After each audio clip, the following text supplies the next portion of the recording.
Alright, so in this video, I'm going to go over certain exercises involving the upper body and a few involving the lower body at the end. These are strength exercises, and when doing these exercises, it's so important to emphasize technique with these exercises. A lot of people go into weightlifting and strength building where they want to push hard from the start, see how much they can do from the start, and because of that, they end up sacrificing technique a lot. Because of what's going on in the world right now, obviously I don't have access to my gym, so I've made a bit of a scenario right here where I've got a bench and then I've got a chair. A lot of these exercises, they are meant to isolate a lot of the muscles that are being used. So a lot of these exercises are done sitting, such as the overhead press or the lat pull down. So the first exercise that I have, go over here, is the bench press. Now with the bench, it exercises both the pectorals and the triceps, and then there are other synergists that work, such as the biceps, and you need to also have a strong back to support yourself during the bench, so strong lats and the sort. So with exercises like the bench, and I'll also be demonstrating the squat and the overhead press, these exercises, they'll use a bar. Obviously, this is not the usual bar that you would use, it's a broom, but what bars will usually have is they'll have a ring around them where it shows where you've got, where you have an even grip if you put them on, if you put your fingers on those rings. So, when choosing a bench, when choosing a bar, actually it's important to know what type of bar you're choosing. You wouldn't want to bench something like 225 if you chose a bar that was meant to hold about 130 pounds. The worst case scenario that could happen if you do that, the bar will start bending and you will not be able to get the bar all the way up because it'll be bent at the sides, and then you'll just be a sitting duck right there with the bar. And so for that reason, it's important to choose the right bar for the right load. So when setting yourself up on the bench, the first thing that you do is very important. Get comfortable just sitting on it. Make sure that your feet are nice and planted. A lot of people do this or even put their feet up on the bench. I prefer to have them spread out to nice and firmly planted. Lay back onto the bench. The bar will be up here. It'll be up on the bench where it has it. And you want to pump your chest out a bit. Slight arch in the back, not too much. A lot of people emphasize it quite a bit. So, and also with your grip, you can choose what you want to do as long as your fingers are relatively around the ring so you have balance. But what I prefer to do to work the pectoralis minor at the side, and a lot of the side muscles, is to have a very wide grip on my bar. So you want to grab the bar. Make sure that when you are holding the bar, you're not locking your elbows. Whenever you're locking in your elbows, it's putting a lot of pressure, or any joint for that matter. And with this lift, you're going to want to lift it down to about an inch above your nipple line. And bring it back up. And at that point, it should be at just right above your eyes. Always making sure that you're inhaling, bringing it down, exhaling on exertion. 2 seconds down, 0 seconds at rest, 2 seconds up. The 2-0-2 method is the best for doing this. So that's the bench. Now, the next one is the seated row. This works the lats, latissimus dorsi, on the sides. There's another one that you can do sitting down, as it's an exercise that's meant to isolate these muscles. So with any back exercise, you're going to want to be sitting up straight as to not put any stress on the spine. If you're doing it like this, can put stress on the lower lumbar area, erector spinae as well. And when you're doing the lat pull down,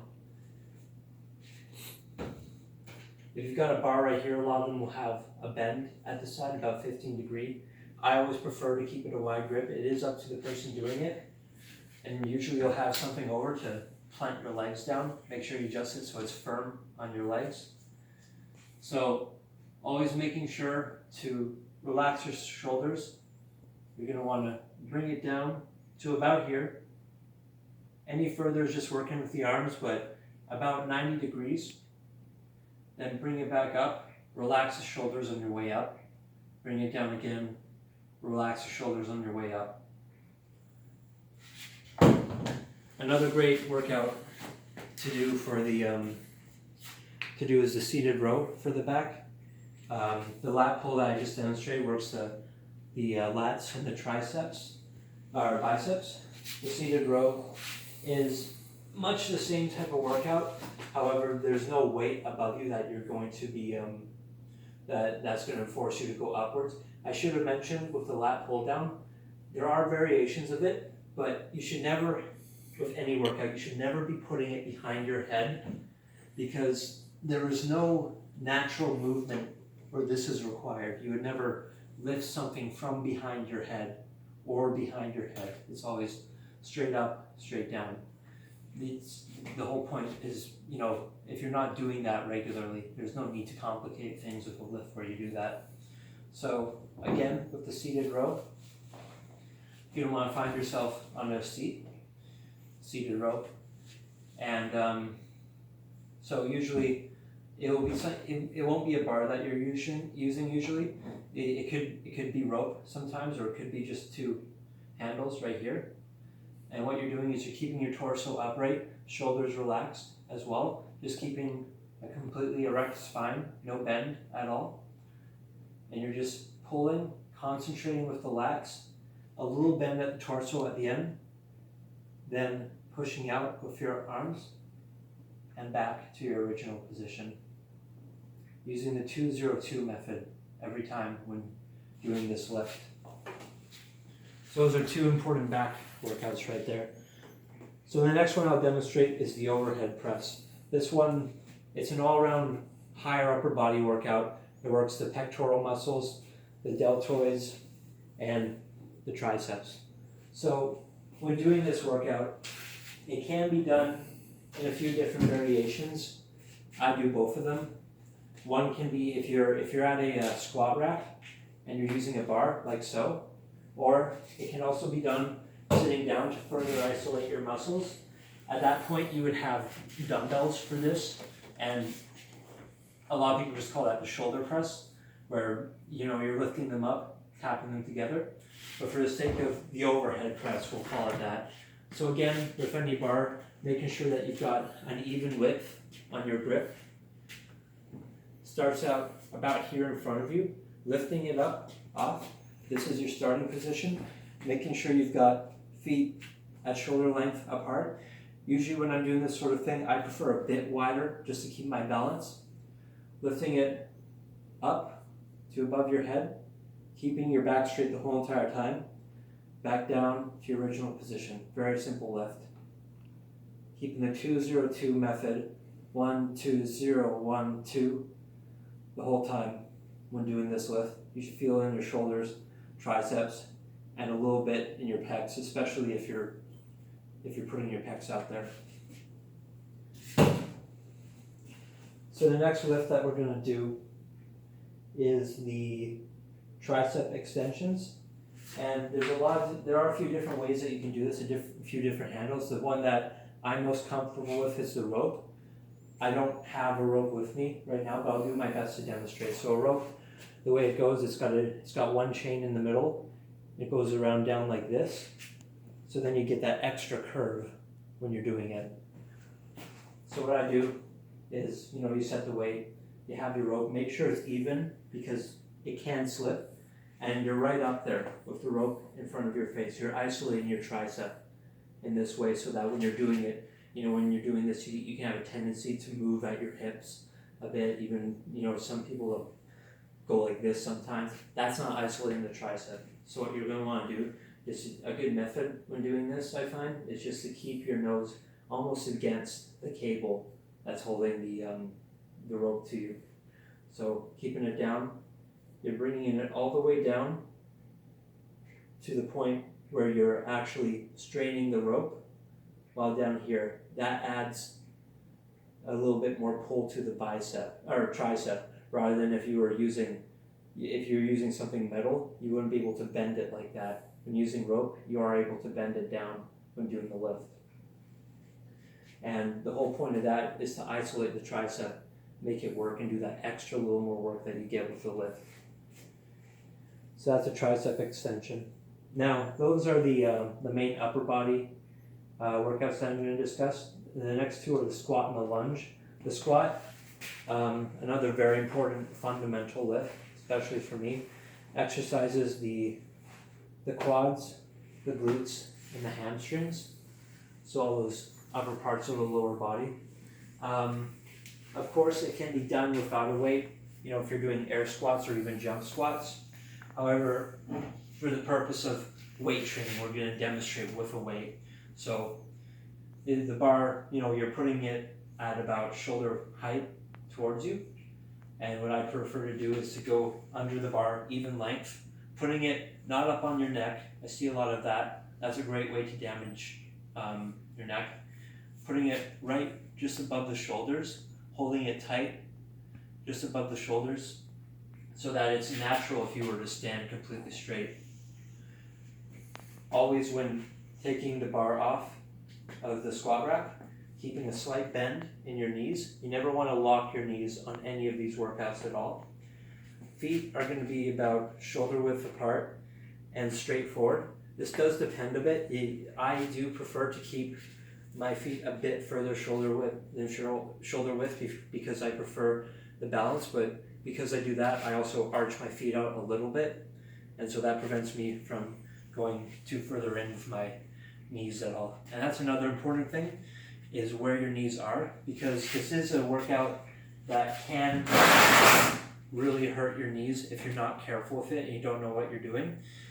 And especially in the ligaments, a lot of people tend to put their knees in front of their toes. That puts a lot of stress on the front ligaments, such as the ACL, and it can be damaging.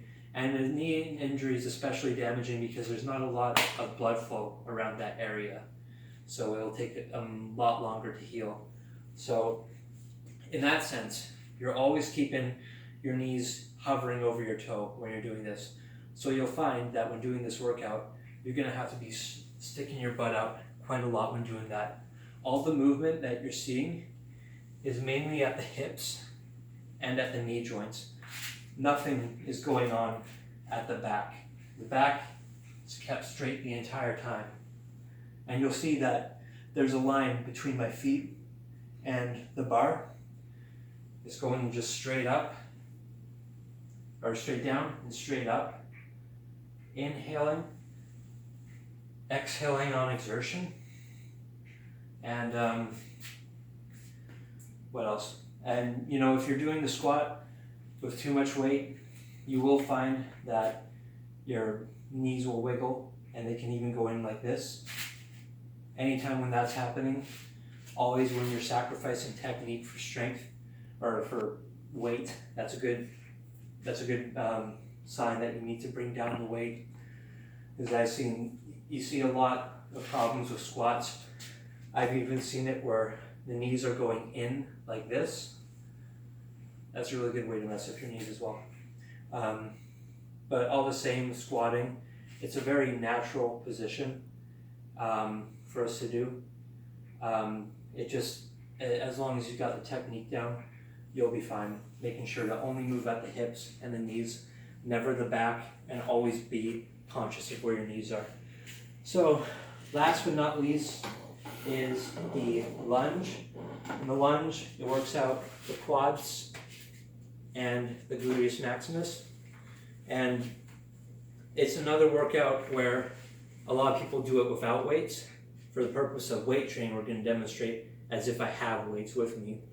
So it's pretty simple and somewhat similar to a squat in the sense that when you're doing it, always being wary of where your front knee is, also your back knee, extending your foot out pretty far, but also when it comes to your upper body, keeping yourself straight, especially if you have weights. You're going to want to keep that technique to prevent any bend in your spine. You're going to keep the shoulders back. If you've got weights, keep them at your side. When you're squatting, making sure that front knee only hovers over the toes. You don't want it going forward of the toes, and this isn't really too common. You don't want it going behind, though. And that's another good lower body exercise. Depends on how deep you want it to go. You can go with your knee just above the ground. You don't want it to hit all the way down to the ground, or you're putting pressure onto your kneecap and you're not doing as much weight as possible. Those are the current exercises I have for now. Like I emphasize, technique is always the most important. If you ever have problems with technique, just lower the weight, practice until you got the technique down. That's what I even do, and that's it.